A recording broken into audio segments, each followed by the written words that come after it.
ഇപ്പോൾ വരുന്ന പ്രധാനപ്പെട്ട വാർത്ത, ഗോവിന്ദച്ചാമി ജയിൽ ചാടുന്നതിന്റെ കൂടുതൽ CCTV ദൃശ്യങ്ങൾ റിപ്പോർട്ടറിന്. ജയിലിന് പുറത്തെത്തിയത് കറുത്ത വസ്ത്രം ധരിച്ച്, കൈപ്പത്തിയില്ലാത്ത കൈ തലയിൽ വെച്ച് മുകളിൽ സഞ്ചി കൊണ്ട് മറച്ചു. ജയിലിൽ നിന്നിറങ്ങിയത് മുതൽ കൈ തലയിൽ വെച്ചാണ് നടക്കുന്നതെന്നും ദൃശ്യങ്ങളിൽ വ്യക്തം. ആ ദൃശ്യങ്ങളാണ് പ്രേക്ഷകർ കാണുന്നത്.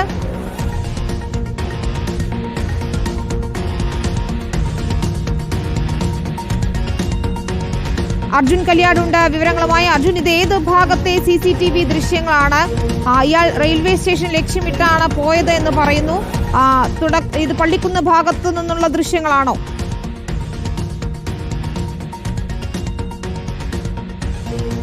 തീർച്ചയായിട്ടും. അതായത് പള്ളിക്കുന്ന്, അതുപോലെ തന്നെ അതിൽ നിന്ന് കടന്നു വരുന്ന വഴിയിലുള്ള ഓരോ സ്ഥലത്തെയും CCTV ദൃശ്യങ്ങളാണ്. 4 ഇടങ്ങളിൽ, അതായത് ഇന്നലെ പുറത്തു വന്ന ആ CCTV ദൃശ്യത്തിന് പുറമെ 4 ഇടങ്ങളിൽ നിന്നുള്ള CCTV ദൃശ്യമാണ്. ജയിലിന് തൊട്ടടുത്ത് നിന്നുള്ള CCTV ദൃശ്യവും ആ കൂട്ടത്തിലുണ്ട്. അപ്പോൾ ആ സമയത്ത് അദ്ദേഹം ധരിച്ചിരുന്നത്, ഈ ഗോവിന്ദച്ചാമി ധരിച്ചിരുന്നത് കറുത്ത ഷർട്ടും കറുത്ത പാൻറ്റും തന്നെയാണ് എന്നുള്ളതാണ് മനസ്സിലാക്കുന്നത്.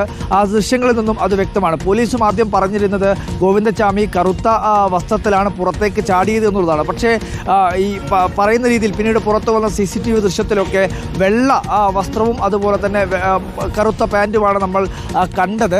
എന്നാൽ ആ ജയിൽ ചാടിയ ഉടനെയുള്ള CCTV ദൃശ്യങ്ങളാണ് നമുക്ക് ലഭിച്ചിട്ടുള്ളത്. ആ ദൃശ്യങ്ങളെല്ലാം തന്നെ ഈ കറുത്ത വസ്ത്രം ആണ് ധരിച്ചത് എന്നുള്ള കാര്യം നമുക്ക് മനസ്സിലാക്കാൻ വേണ്ടി കഴിയുന്നുണ്ട്. അതിന് പുറമെ ഈ CCTV ദൃശ്യങ്ങളിൽ നിന്നൊക്കെ വ്യക്തമാക്കാൻ വേണ്ടി കഴിയുന്നത്, ആരെങ്കിലും, അതായത് CCTV ദൃശ്യങ്ങളിൽ ഗോവിന്ദച്ചാമി ഇങ്ങനെ നടന്നു നീങ്ങുകയും പെട്ടെന്ന് ഒരാൾ ശ്രദ്ധിക്കുന്നുണ്ട് എന്ന് മനസ്സിലാക്കിയപ്പോൾ അവിടെ നിന്ന് തിരിച്ചു നടക്കുന്നതുമൊക്കെ കാണാൻ വേണ്ടി കഴിയുന്നുണ്ട്. സൂപ്രണ്ട് ഗേറ്റിൻ്റെ തൊട്ടടുത്തു നിന്നുള്ള ദൃശ്യമാണ് അത് എന്നുള്ളതാണ് നമുക്ക് വ്യക്തമാവുന്നത്. എന്തായാലും ഇതുമായി ബന്ധപ്പെട്ടുകൊണ്ട് ഈ സംഭവങ്ങളിൽ നിന്നെല്ലാം വ്യക്തമാവുന്നത് ഗോവിന്ദച്ചാമി ജയിൽ ചാടിയത് 5 മണിക്ക് ശേഷമാണ്. സമയത്തെ ദൃശ്യങ്ങളാണല്ലോ അല്ലേ ഇത്? യഥാർത്ഥത്തിൽ അയാളുടെ ഒരു കണക്കുകൂട്ടൽ പാളിപ്പോയത് കൊണ്ടാണ് പെട്ടെന്ന് പിടികൂടാനും സാധിച്ചത്. ജയിൽ ചാടിയത് ഏതാണ്ട് 5:15 നടന്നു നീങ്ങുന്നതിനിടയിൽ തന്നെ നേരം വെളുത്തതോടെ ഇയാളെ ആളുകൾ, അപ്പോഴേക്കും വാർത്തകൾ വരികയും ഒക്കെ ചെയ്തതോടെ ആളുകൾ തിരിച്ചറിയുകയും ചെയ്തു അല്ലേ? തീർച്ചയായിട്ടും. 1:05 കണ്ണൂർ സെൻട്രൽ ജയിലിൻ്റെ അതീവ സുരക്ഷാ ബ്ലോക്കായിട്ടുള്ള 10-ാം ബ്ലോക്കിലെ സെല്ലിൽ നിന്നും ഇയാൾ പുറത്തേക്ക് കടക്കുന്നത്. അതിനുശേഷം 5:15 കൂടിയാണ് ഇയാൾ പുറത്തേക്ക്, അതായത് ജയിലിൻ്റെ കോമ്പൗണ്ടിന് പുറത്തേക്ക് എത്തുന്നത്. 5:35 അവിടെ പള്ളിക്കുന്ന് പാലത്തിന് സമീപത്തുള്ള CCTVയിൽ നിന്നും ഇദ്ദേഹത്തെ കണ്ടിട്ടുണ്ട്. അതായത് 5:15 കൂടി അവിടെ നിന്ന് ചാടുന്നു. പിന്നീട് ഒട്ടും സമയം കളയാതെ അവിടെ നിന്നും മറ്റു സ്ഥലങ്ങളിലേക്ക്, അതായത് അദ്ദേഹത്തിൻ്റെ ഉദ്ദേശം റെയിൽവേ സ്റ്റേഷൻ തന്നെയായിരുന്നു. പക്ഷേ എങ്ങോട്ടാണ് റെയിൽവേ സ്റ്റേഷൻ എന്നുള്ള കാര്യം ഗോവിന്ദച്ചാമിക്ക് അറിയില്ലായിരുന്നു. ഈ നടന്നു നീങ്ങുന്ന, അല്ലെങ്കിൽ ഗോവിന്ദച്ചാമി വരുന്ന വഴിയിൽ അദ്ദേഹത്തിൻ്റെ ഐഡൻറ്റിഫിക്കേഷൻ മാർക്ക് ജനങ്ങൾക്ക്, അല്ലെങ്കിൽ അദ്ദേഹത്തെ ആരെങ്കിലും തിരിച്ചറിയാനുള്ള പ്രധാനപ്പെട്ട കാരണമായി മാറുന്നത് കൈപ്പത്തി. ഇപ്പോൾ കാണുന്ന ദൃശ്യങ്ങൾ പുലർച്ചെ 5:32 ദൃശ്യങ്ങളാണ്. ഗോവിന്ദച്ചാമി ഈ അർജുൻ പറഞ്ഞതുപോലെ തന്നെ തലയിൽ കൈ വെച്ചുകൊണ്ട്, ഒറ്റ കൈ വെച്ചുകൊണ്ട്, അതാർക്കും മനസ്സിലാകാത്ത രീതിയിൽ നടന്നു നീങ്ങുകയാണ്. സൂപ്രണ്ട് ഗേറ്റിന് സമീപത്തുള്ള മറ്റൊരു ദൃശ്യം കൂടിയാണിത്. കൂടുതൽ CCTV ദൃശ്യങ്ങൾ പുറത്തു വരികയാണ്. ഗോവിന്ദച്ചാമി നടന്നു നീങ്ങുന്നത് നമുക്ക് കാണാം. അത് അതെ, റെയിൽവേ സ്റ്റേഷൻ ലക്ഷ്യമിട്ട് പോയതാണെന്നാണ് ഇയാളുടെ മൊഴിയിൽ പറയുന്നത്. പക്ഷേ അർജുൻ പുറത്തു ചാടിയ ശേഷം ഇയാൾക്കൊരു ലക്ഷ്യമുണ്ടായില്ല, അതല്ലെങ്കിൽ ലക്ഷ്യം കിട്ടാതെ നടന്നു നീങ്ങുന്ന ഒരു അവസ്ഥയായിരുന്നു എന്നതാണ് ഏറ്റവും പ്രധാനപ്പെട്ട കാര്യം. മറ്റൊന്ന്, 1:15 സെല്ലിൽ നിന്ന് പുറത്തു കടന്നതാണ്. CCTV ദൃശ്യങ്ങൾ അനുസരിച്ചിട്ടാണെങ്കിൽ 5:15, 5:30 ആ സമയത്താണ് ജയിലിന് പുറത്തെത്തിയിട്ടുള്ളൂ. അപ്പോൾ അത്രയും സമയം ഇയാൾ ജയിലിൽ, ഈ സെല്ലിലില്ല എന്ന കാര്യം ജയിൽ ഉദ്യോഗസ്ഥർ അറിഞ്ഞില്ല എന്നതാണ്.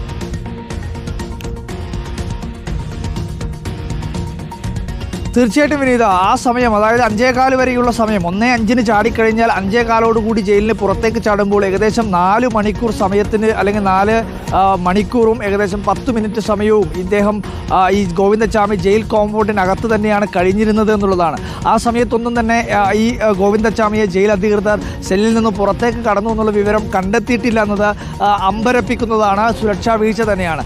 ഈ നടന്നു നീങ്ങുന്ന ഗോവിന്ദച്ചാമി, ആ ദൃശ്യങ്ങൾ തന്നെ കണ്ടാൽ വിനീതയ്ക്ക് മനസ്സിലാവും. അതായത് ഈ പറയുന്ന പാതി കൈപ്പത്തി, അതായത് കൈപ്പത്തിയില്ലാത്ത കൈ തലയിൽ വെച്ച് അതിനു മുകളിൽ ഒരു ഭാണ്ഡക്കെട്ട് വെച്ച് അതിനുശേഷമാണ് നടന്നു നീങ്ങുന്നത്. കാരണം ആരെങ്കിലുമൊക്കെ തന്നെ തിരിച്ചറിയാനുള്ള സാധ്യത ആ ഘട്ടത്തിൽ തന്നെ, അതായത് ജയിൽ ചാടിയത് മുതൽ തന്നെ ഗോവിന്ദച്ചാമിക്കുണ്ടായിരുന്നു. അങ്ങനെ തിരിച്ചറിയാൻ വേണ്ടി പാടില്ല എന്നുള്ള ഒരു ഉദ്ദേശത്തിൻ്റെ ഭാഗമായി തന്നെയാണ് ഈ പറയുന്ന കൈ തിരിച്ചറിയാതിരിക്കാൻ വേണ്ടി തലയിൽ വെക്കുകയും അതിനു മുകളിൽ ഒരു കെട്ട് വെച്ച് നടന്നു നീങ്ങുകയും ചെയ്തത്. ആ നടന്നു നീങ്ങുന്ന ഘട്ടത്തിൽ ഈ പറയുന്ന സൂപ്രണ്ട് ഗേറ്റിന് സമീപത്തുള്ള ആ സ്ഥലത്തുകൂടെ നടന്നു നീങ്ങുമ്പോൾ ഒരാൾ തന്നെ സൂക്ഷിച്ചു നോക്കുന്നു എന്നുള്ള കാര്യം മനസ്സിലാക്കിയതോടുകൂടി തന്നെ അവിടെ നിന്ന് തിരിഞ്ഞ് റിട്ടേൺ നടക്കുന്നതും നമ്മൾ ആ ദൃശ്യങ്ങളിൽ കാണുന്നുണ്ട്. വിനീത, ഇന്നലെ പോലീസ് പറയുന്ന, പോലീസിൽ നിന്ന് നമുക്ക് ലഭിക്കുന്ന വിവരമനുസരിച്ച് ഈ ഗോവിന്ദച്ചാമി നൽകിയിട്ടുള്ള മൊഴിയിൽ ഒരു രസകരമായിട്ടുള്ള ഒരു കാര്യമുണ്ട്. അതായത് ഈ നടന്നു വരുന്ന വഴിയിൽ താൻ റെയിൽവേ സ്റ്റേഷൻ എവിടെയാണ് എന്ന് ഒരാളോട് ചോദിച്ചു. അയാൾ ഒരു വഴി കാണിച്ചു തന്നു, അതുവഴി നടന്നു, തനിക്ക് വഴി തെറ്റി എന്നുള്ള കാര്യം കൂടി ഗോവിന്ദച്ചാമി അയാളാണ് തന്നെ രക്ഷപ്പെടാൻ അല്ലെങ്കിൽ എന്നെ പറ്റിച്ചത് എന്നുള്ള കാര്യം ഗോവിന്ദച്ചാമി പോലീസിന് മൊഴി നൽകിയിട്ടുണ്ട്.